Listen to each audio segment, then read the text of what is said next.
నమస్కారం ETV news కి స్వాగతం ముందుగా ముఖ్యాంశాలు నేడు చంద్రుడిపై దిగనున్న చంద్రయాన్ 3 సాఫ్ట్ ల్యాండింగ్ కోసం అనేక జాగ్రత్తలు పాటిస్తున్న ఇస్రో చరిత్రాత్మక ఘట్టంపై సర్వత్రా ఉత్కంఠ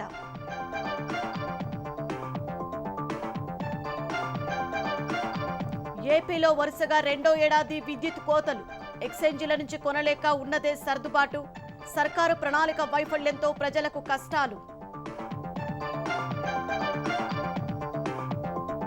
తప్పు చేసిన వైకాపా నేతలను వదలబోనున్న లోకేష్ జగన్ భారీగా దోపిడీ చేస్తున్నారని ఆరోపణ గన్నవరం సభకు పెద్ద సంఖ్యలో పోటెత్తిన కార్యకర్తలు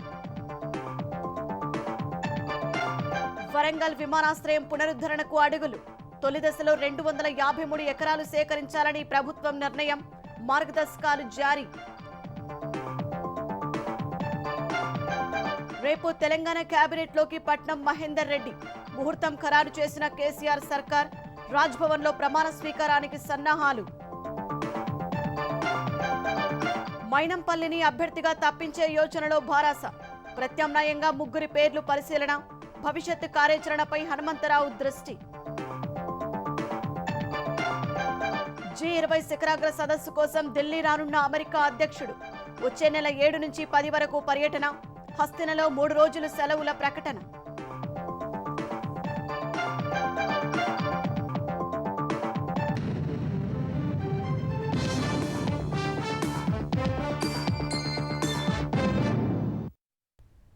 చందమామ దక్షిణ ధ్రువంపై భారత కీర్తి పతాకను సగర్వంగా ఎగిరేసే చారిత్రక ఘట్టం నేడే ఆవిష్కృతం కానుంది.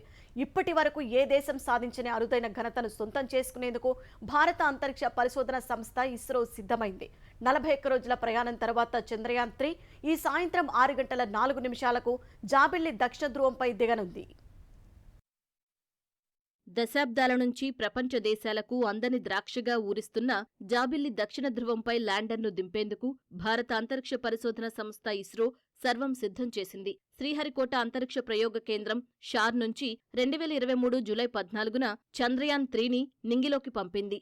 ఆగస్టు 5 నాటికి చంద్రయాన్ 3ని చంద్రుడి కక్షలోకి చేర్చిన ఇస్రో తర్వాత క్రమంగా కక్ష తగ్గింపు ప్రక్రియలు చేపట్టింది. ఆగస్టు 17న నిర్వహించిన చివరి ప్రక్రియలో చంద్రయాన్ 3 ప్రొపల్షన్ మాడ్యూల్ నుంచి విక్రమ్ ల్యాండర్ విడిపోయింది. ప్రజ్ఞాన్ రోవర్తో కూడిన విక్రమ్ ల్యాండర్ ప్రస్తుతం చంద్రుడి చుట్టూ 25 కిలోమీటర్లు బై 134 కిలోమీటర్ల కక్షలో పరిభ్రమిస్తూ ఉండగా ఈ కక్ష నుంచే విక్రమ్ ల్యాండర్ ఈ సాయంత్రం 6:04 చంద్రుడి ఉపరితలంపై దిగే క్లిష్టమైన ప్రక్రియను ఇస్రో చేపట్టనుంది. 2 మీటర్ల ఎత్తు 1700 కిలోల బరువుతో ఓ ఎస్యూవీ అంత ఉండే విక్రమ్ ల్యాండర్ను చంద్రుడి ఉపరితలం అది దక్షిణ ధ్రువంపై దించడం పెద్ద సవాలుతో కూడిన వ్యవహారమని శాస్త్రవేత్తలు చెబుతున్నారు. కొన్ని రోజుల నుంచి చంద్రుడి కక్షలో పరిభ్రమిస్తున్న విక్రమ్ ల్యాండర్ తనలోని lander hazard detection and avoidance కెమెరాతో చిత్రీకరించిన చందమామ దక్షిణ ధ్రువం ఫోటోలను ఇస్రో ఇప్పటికే అందుకుంది. ఆ ఫోటోలు lander hazard detection and avoidance camera సహాయంతో ఇస్రో విక్రమ్ ల్యాండర్ను రాళ్లు గుంతలు లేనిచోట దింపడానికి ఏర్పాట్లు చేస్తోంది. చంద్రుడి చుట్టూ ప్రస్తుతం పరిభ్రమిస్తున్న కక్ష నుంచి విక్రమ్ ల్యాండర్ జాబిల్లి ఉపరితలంపై దిగడానికి 17 నిమిషాలు పడుతుందని అంచనా వేసిన ఇస్రో ఇది ల్యాండింగ్ ప్రక్రియలో అత్యంత కీలకమైన సమయమని పేర్కొంది. ఒకసారి విక్రమ్ ల్యాండర్ జాబిల్లి దక్షిణ ధ్రువంపై దిగగానే అందులో నుంచి 26 కిలోల బరువు ఉండే ప్రజ్ఞాన్ రోవర్ బయటకు వస్తుంది. ఈ రోవర్ కనీసం 14 రోజులు చంద్రుడి ఉపరితలం అక్కడి వాతావరణ పరిస్థితులపై అధ్యయనం చేయనుందని ఇస్రో చైర్మన్ ఎస్ సోమనాథ్ తెలిపారు. ప్రస్తుతం ల్యాండర్ మాడ్యూల్ చక్కగా పనిచేస్తుందని ఈ ప్రయోగానికి సంబంధించిన అన్ని వ్యవస్థలు బాగా పనిచేస్తున్నాయని ఆయన వివరించారు. ల్యాండింగ్కు 2 గంటల ముందు ల్యాండర్లో ఉన్న శాస్త్రీయ పరికరాలతో చంద్రుడి ఉపరితలంపై పరిస్థితి క్షుణ్ణంగా సమీక్షించి అన్ని అనుకూలంగా ఉంటేనే ల్యాండింగ్ ప్రక్రియ చేపడతామని సోమనాథ్ తెలిపారు. ఇస్రో ప్రతిష్టాత్మకంగా చేపట్టిన చంద్రయాన్ 3 బరువు 3900 కేజీలు కాగా దాన్ని తయారు చేసేందుకు $75 మిలియన్ అంటే 615 కోట్ల రూపాయలు ఖర్చు చేశారు. ఈ మొత్తం 2009లో విడుదలైన హాలీవుడ్ చిత్రం అవతార్ బడ్జెట్ 1970 కోట్ల రూపాయల్లో 3వ వంతు మాత్రమే. 2008లో చంద్రయాన్ 1 ప్రయోగాన్ని చేపట్టిన ఇస్రో అప్పుడు సేకరించిన సమాచారాన్ని విశ్లేషించి చంద్రుడిపై నీటి జాడలు ఉన్నట్టు ప్రకటించింది. తర్వాత 2019లో ఆర్బిటర్, ల్యాండర్, రోవర్తో చంద్రయాన్ 2 ప్రయోగాన్ని చేపట్టిన ఇస్రో సాఫ్ట్ ల్యాండింగ్ చేయడంలో విఫలమైంది. అయితే అప్పటి ఆర్బిటర్ ఇప్పటికీ చంద్రుడి చుట్టూ తిరుగుతూ అధ్యయనం చేస్తోంది. అది విక్రమ్ ల్యాండర్ను సాంకేతికంగా పలకరించినట్టు ఇస్రో ఇప్పటికే ప్రకటించింది. ఆంధ్రప్రదేశ్లో విద్యుత్ కోతలు తీవ్రమయ్యాయి. వరుసగా రెండో ఏడాది విద్యుత్ కష్టాలతో పల్లెలు, పట్టణాలు గాఢాంధకారంలోనే మగ్గుతున్నాయి. విద్యుత్ డిమాండ్లో అసాధారణ పెరుగుదల లేకున్నా కోతలు మాత్రం తప్పడం లేదు. డిమాండ్కు తగినట్లు విద్యుత్ కొనడంలో ఏపీ ప్రభుత్వానికి ముందస్తు ప్రణాళిక లేకపోవడమే ఇందుకు కారణం. ఫలితంగా ప్రజలు కరెంటు కోతలతో కష్టాలు పడుతున్నారు. 2014 జూన్ 2న రాష్ట్ర విభజన నాటికి ఏపీలో విద్యుత్ సరఫరా అస్తవ్యస్తంగా ఉండేది. డిమాండ్కు సరిపడా ఉత్పత్తి లేక సర్దుబాటు కోసం రోజూ 15 మిలియన్ యూనిట్ల మేర నాటి తెలుగుదేశం ప్రభుత్వం కోత పెట్టేది. తర్వాత 5 నెలల్లోనే విద్యుత్ కోతల్లేని రాష్ట్రంగా మార్చేసింది. మళ్లీ 7 ఏళ్ల తర్వాత గత ఏడాది నుంచే ఏపీలో విద్యుత్ కోతలు అనుభవంలోకి వచ్చాయి. తెలంగాణ విడిపోతే ఆ రాష్ట్రాన్ని కరెంటు లేక చీకట్లు కమ్ముకుంటాయని అప్పట్లో అంచనా వేశారు. కానీ తెలంగాణ ప్రభుత్వం నిరంతరాయంగా సరఫరా చేస్తోంది. సాగుకు 24 గంటలు ఉచితంగా విద్యుత్ అందిస్తోంది. వైకాపా ప్రభుత్వ అనాలోచిత నిర్ణయాలతో నేడు ఏపీని కరెంటు కష్టాలు చుట్టుముట్టాయి. ట్రూ అప్, ఇంధన సర్దుబాటు పేర్లతో ఏటా అదనంగా 10,000 కోట్ల భారాన్ని మోపిన వైకాపా సర్కార్ చివరకు చీకట్లోకి నెట్టడం ఏమిటని ప్రజలు ప్రశ్నిస్తున్నారు. దక్షిణాది రాష్ట్రాల లోడ్ డిస్పాచ్ సెంటర్ పరిధిలో ఏపీ, కర్ణాటక, కేరళ, తమిళనాడు, తెలంగాణ, పుదుచ్చేరి రాష్ట్రాలు ఉన్నాయి. ఈ అన్ని రాష్ట్రాల్లో కలిపి సోమవారం 16.85 ఎంయూల విద్యుత్ లోటు ఉంటే 6.88 ఎంయూలు ఏపీకి సంబంధించిందే. మొత్తం లోటులో 40.83% ఏపీలోనే ఉంది. ఏపీలో విద్యుత్ సరఫరా ఎంతగా దిగజారిందో చెప్పడానికి ఇదే నిదర్శనం. తెలంగాణలో లోటు 0.28 ఎంయూలు మాత్రమే. ఏపీలో సోమవారం విద్యుత్ డిమాండ్ 227.05 ఎంయూలుగా ఉంది. రాష్ట్ర ప్రభుత్వ ఉత్పత్తి వనరులు, కేంద్ర ప్రభుత్వ సంస్థలతో కుదుర్చుకున్న ఒప్పందాల ద్వారా వచ్చే విద్యుత్ పోను బహిరంగ మార్కెట్లో 47.59 ఎంయూల వరకు డిస్కంలు కొన్నాయి. అయినా డిమాండ్ మేరకు సరఫరా చేయలేదు. అత్యవసర లోడ్ రిలీఫ్ కింద అధికారికంగానే 6.88 ఎంయూలు కోత విధించారు. దీంతో రాత్రి 7 నుంచి పలు గ్రామాలు, కొన్ని పట్టణాల్లో 4-5 గంటలు చీకట్లు అలుముకున్నాయి.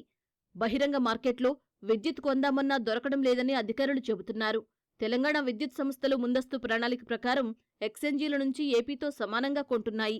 ఆ రాష్ట్ర సంస్థలకు ఎక్స్చేంజీల్లో దొరికినప్పుడు ఏపీకే ఎందుకు దొరకడం లేదని ప్రశ్నలు వినిపిస్తున్నాయి.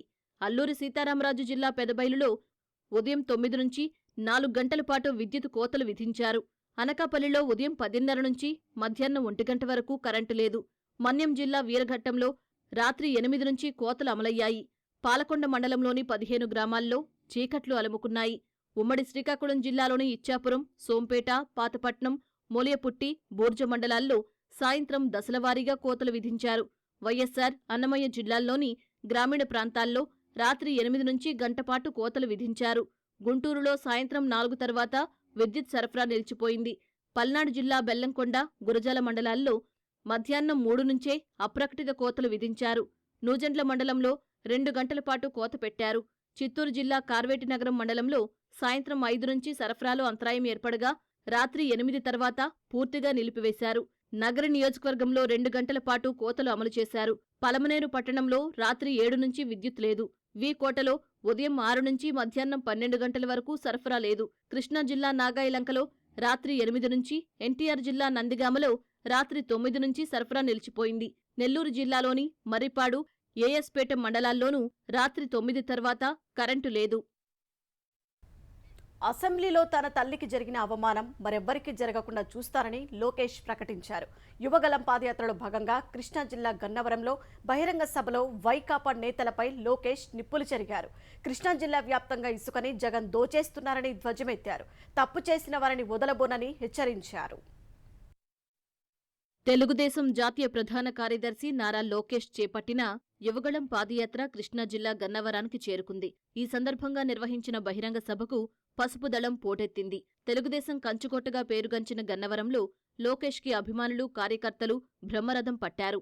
తాను పాదయాత్ర చేస్తే పాపం జగన్కి కాలునొప్పి వచ్చిందంటూ లోకేష్ ఎద్దేవా చేశారు. వైకాపా పాలనలో ప్రజలకు ఎదురైన ఇబ్బందులు వివరించిన లోకేష్ తిరుమల నడకదారిలో భక్తులకు కర్రలు ఇస్తామన్న వ్యాఖ్యలపై మండిపడ్డారు. జగన్ ఒక కొత్త పథకం తీసుకొచ్చాడు, సైకో కర్రల పథకం. తిరుమల నడకదారిలో టీటీడీ చైర్పర్సన్ భక్తులకి కర్రలు ఇస్తాడంట. తాడేపల్లి కొంపులో నేను ఒక పులి వదిలిపెడతా, మీ సైకో జగన్ కి కర్రిచ్చి ఆ పులిని తరమని ఈ సభాముఖంగా నేను ఛాలెంజ్ విసురుతున్నా. వైకాపా ప్రభుత్వంలో భవన నిర్మాణ కార్మికులు తీవ్రంగా నష్టపోయారని లోకేష్ ఆవేదన వ్యక్తం చేశారు. ఇసుక తింటూ జగన్ 5,400 కోట్లు దోచేశారని ఆరోపించారు. తెలుగుదేశం పార్టీ హయాంలో ట్రాక్టర్ ఇసుక 1,500 రూపాయలు దొరికేది. ఈ రోజు అదే ట్రాక్టర్ 5,000 రూపాయలు. ప్రతిరోజు ఈ ఇసుక దందలో జగన్ ఎంత సంపాదిస్తున్నాడు తెలుసా? 3 కోట్ల రూపాయలు. సంవత్సరానికి 1,080 కోట్లు. 5 సంవత్సరాల్లో ఈ ఇసుక దందలో 5,400 కోట్ల రూపాయలు ఈ సైకో జగన్ దుప్పేస్తున్నాడు. కృష్ణా జిల్లాలో వైకాపా నేతలపై లోకేష్ తీవ్రంగా విరుచుకుపడ్డారు. తప్పులు చేసిన ఎవరినీ వదలబోనని, విదేశాలకు పారిపోయినా లాక్కొచ్చి జైల్లో వేస్తామని హెచ్చరించారు. సన్నబియ్యం సన్నాసి చాలా పెద్ద తప్పు చేశాడు. రాజకీయాలకి ఎటువంటి సంబంధం లేని మన తల్లిని శాసనసభ సాక్షిగా అవమానించాడు. ఇంకొకసారి ఇంకొక తల్లిని అవమానించాలంటే వాడు ఉచ్చబోసే విధంగా చేసే బాధ్యత ఈ లోకేష్ తీసుకుంటాడు. ఇంకొక ఆయన పనికిమాలిన నాని, అందుకే పదవి పోయింది. ఒక్క ఇల్లు కట్టలేని జోకర్ జోగి చంద్రబాబు నాయుడు గారి ఇంటిపైకి వచ్చి దాడి చేస్తాడంట. గొప్ప చరిత్ర ఉన్న గన్నవరంలో మేము చేసిన తప్పు వల్ల ఇక్కడ ఒక పిల్ల సైకో ఎమ్మెల్యే అయ్యారు. దేవాలయం లాంటి గన్నవరం తెలుగుదేశం పార్టీ ఆఫీస్ పై దాడి చేశాడు. ఆ పిల్ల సైకోకి భయం పరిచయం చేసే బాధ్యత ఈ లోకేష్ తీసుకుంటాడని నేను హామీ ఇస్తున్నా. ఎన్నికల యుద్ధంలో గెలిచి రావాలని భారత అభ్యర్థులను ఆ పార్టీ అధినేత సీఎం కె చంద్రశేఖరరావు ఆశీర్వదించారు. అభివృద్ధి సంక్షేమ కార్యక్రమాలను వివరించి ఓటు కోసం అభ్యర్థించాలని దిశానిర్దేశం చేశారు. తెలంగాణ అంతటా భారత అనుకూల పవనాలు ఉన్నాయని, ప్రజల మద్దతుతో మరోసారి విజయం సాధిస్తామని ధీమా వ్యక్తం చేశారు. ప్రణాళికాబద్ధంగా ప్రచారం చేయాలని, పార్టీ నుంచి అన్ని విధాలుగా తోడ్పాటు ఉంటుందన్నారు. ప్రగతి భవన్లో ముఖ్యమంత్రి కేసీఆర్ను కలిసిన పలువురు అభ్యర్థులు తమకు ఎన్నికల్లో పోటీ చేసే అవకాశం కల్పించినందుకు ధన్యవాదాలు తెలిపారు.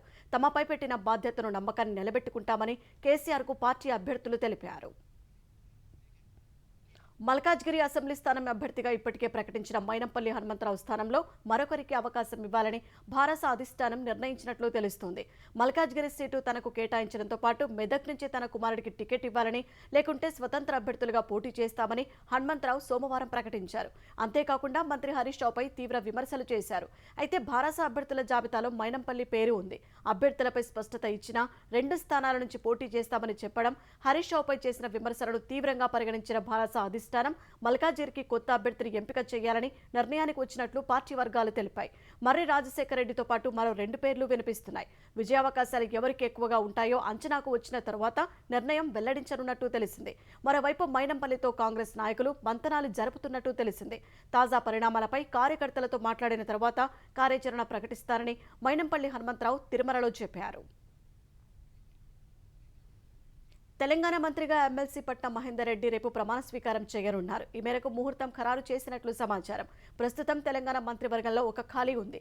కేబినెట్ నుంచి ఈటెల రాజేందర్ను బర్తరఫ్ చేసినప్పటి నుంచి ఆ ఖాళీ కొనసాగుతోంది. అసెంబ్లీ ఎన్నికలు సమీపిస్తున్న తరుణంలో రాజకీయ అంశాలను దృష్టిలో పెట్టుకుని ఆ ఖాళీని భర్తీ చేయాలని ముఖ్యమంత్రి కేసీఆర్ నిర్ణయించారు. తాండూరులో సిట్టింగ్ ఎమ్మెల్యే పైలట్ రోహిత్ రెడ్డికి భారత టికెట్ ప్రకటించినందున గతంలో అక్కడి నుంచి పోటీ చేసి ఓటమి పాలైన మాజీ మంత్రి మహేందర్ రెడ్డికి మంత్రి పదవి ఇవ్వాలని సీఎం నిర్ణయం తీసుకున్నారు. అందుకనుగుణంగా కేబినెట్ విస్తరణ చేపట్టనున్నారు.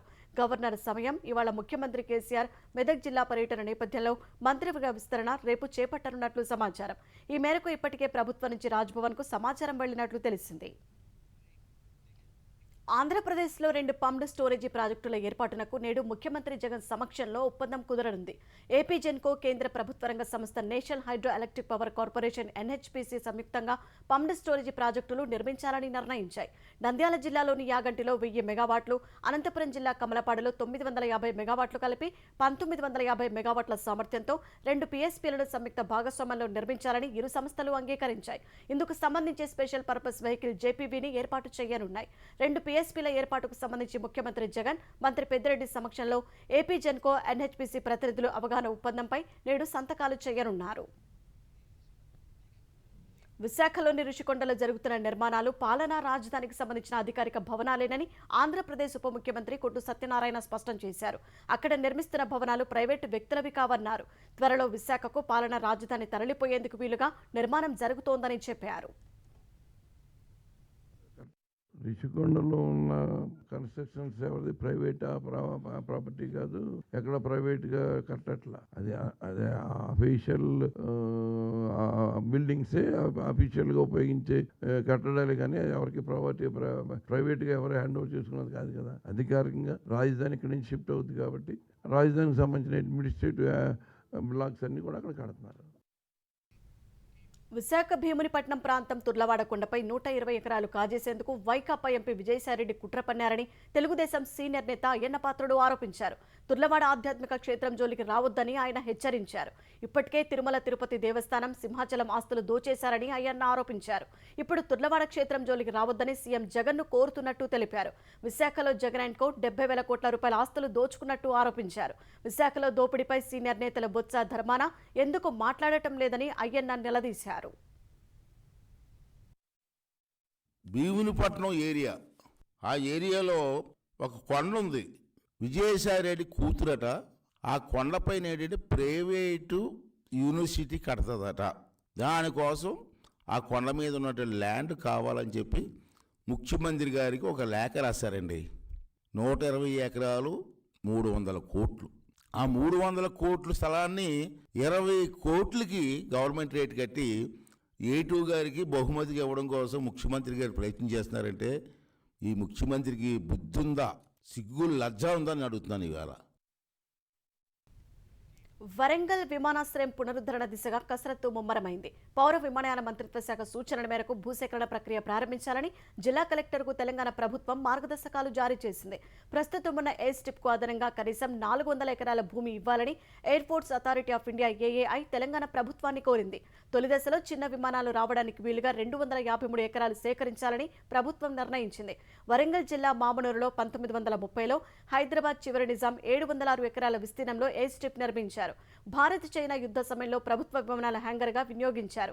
అప్పట్లో అతిపెద్ద రన్వేగా గుర్తింపు పొందింది. ప్రస్తుతం దానికి అదనంగా మరో 253 ఎకరాలు సేకరించాల్సి ఉంది. విమానాశ్రయం పక్కనే మామనూరు డైరీ ఫామ్కు ఉన్న 500-600 ఎకరాలలో సుమారు 40 నుంచి 50 ఎకరాలు సహా మరో 210కి పైగా ఎకరాల ప్రైవేట్ భూమి సేకరించాల్సి ఉంటుందని గుర్తించారు.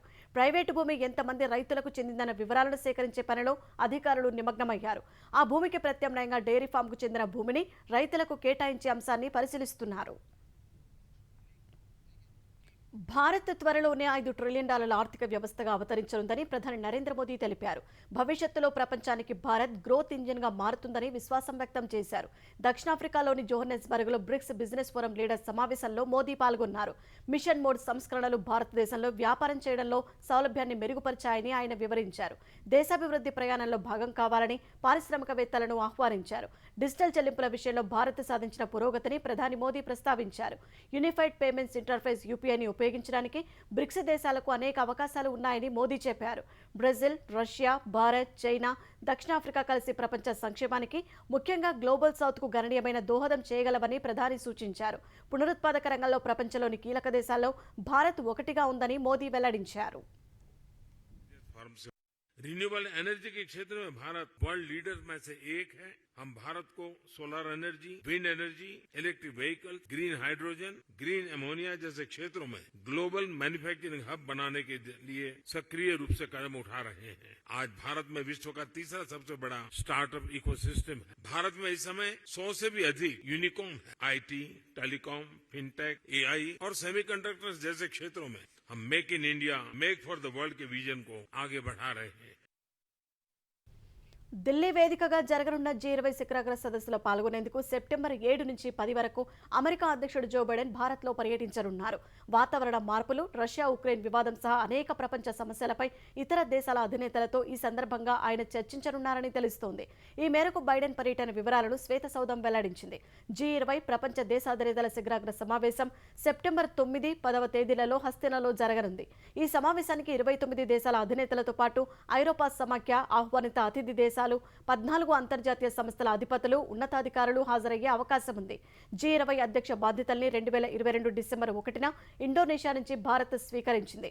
G20 సమావేశం దృష్ట్యా ఢిల్లీలోని బ్యాంకులు, వాణిజ్య సంస్థలు, మార్కెట్లు సహా అన్ని ప్రైవేటు, ప్రభుత్వ కార్యాలయాలు సెప్టెంబర్ 8 నుంచి 10 వరకు 3 రోజులు మూసివేయనున్నారు.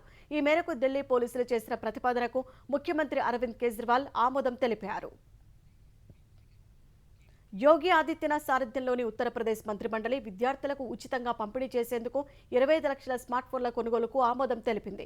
స్వామి వివేకానంద యూత్ ఎంపవర్మెంట్ పథకం కింద ఈ స్మార్ట్ ఫోన్లను విద్యార్థులకు అందించనున్నారు. 1250 కోట్ల వ్యయంతో 18 అటల్ రెసిడెన్షియల్ పాఠశాలల ఏర్పాటుకు మంత్రివర్గం పచ్చజెండా ఊపింది. ఒక్కో పాఠశాలలో 1000 మంది చొప్పున 6 నుంచి 12వ తరగతి వరకు ఈ రెసిడెన్షియల్ పాఠశాలలో విద్యాబోధన ఉంటుందని వివరించారు. మొత్తం 23 ప్రతిపాదనలకు మంత్రివర్గం ఆమోదం తెలిపినట్టు యూపీ పార్లమెంటరీ వ్యవహారాల శాఖ మంత్రి సురేష్ కుమార్ ఖన్నా చెప్పారు. 10 లక్షల మందికి లబ్ధి చేకూర్చే ముఖ్యమంత్రి అప్రెంటిస్షిప్ ప్రమోషన్ పథకానికి కేబినెట్ ఆమోదం తెలిపిందన్నారు. ఈ పథకం కింద ఎంపికైన వారికి శిక్షణ సమయంలో 9,000 రూపాయల చొప్పున ఇవ్వనున్నట్లు తెలిపారు. అమెరికాలో అధ్యక్ష పదవి అభ్యర్థిత్వం కోసం రిపబ్లికన్ పార్టీలో పోరు రసవత్తరంగా మారింది. ఇవాళ తొలి చర్చా వేదిక జరగనున్న నేపథ్యంలో పోటీ పడే వారిపై పలు వార్తా సంస్థలు పోల్స్ నిర్వహించాయి. వాటిలో అగ్రస్థానంలో ఉన్న మాజీ అధ్యక్షుడు ట్రంప్, రెండో స్థానంలో ఉన్న డిసాంటిస్లకు మద్దతు తగ్గుతుండగా భారతీయ సంతతికి చెందిన వివేక్ రామస్వామి క్రమంగా తన మద్దతును పెంచుకుంటున్నారు. ఫాక్స్ న్యూస్ సర్వేలో రామస్వామికి మద్దతు పెరిగినట్లు తేలింది. గత జూన్తో పోలిస్తే ఆయనకు మద్దతు ఇచ్చే పార్టీ సభ్యుల సంఖ్య దాదాపు రెట్టింపైంది. ఓ సర్వేలో ఏకంగా డిసాంట్తో సమానంగా వివేక్ పార్టీ సభ్యుల మద్దతు లభించిందని తెలుస్తోంది. రామస్వామి ప్రసంగాలు క్రమంగా అమెరికా ప్రజల్ని ఆకట్టుకుంటున్నాయని తెలుస్తోంది. ట్విట్టర్ అధినేత ఎలాన్ మస్క్ ఇటీవల ఆయన మాటలకు ఫిదా అయ్యారు.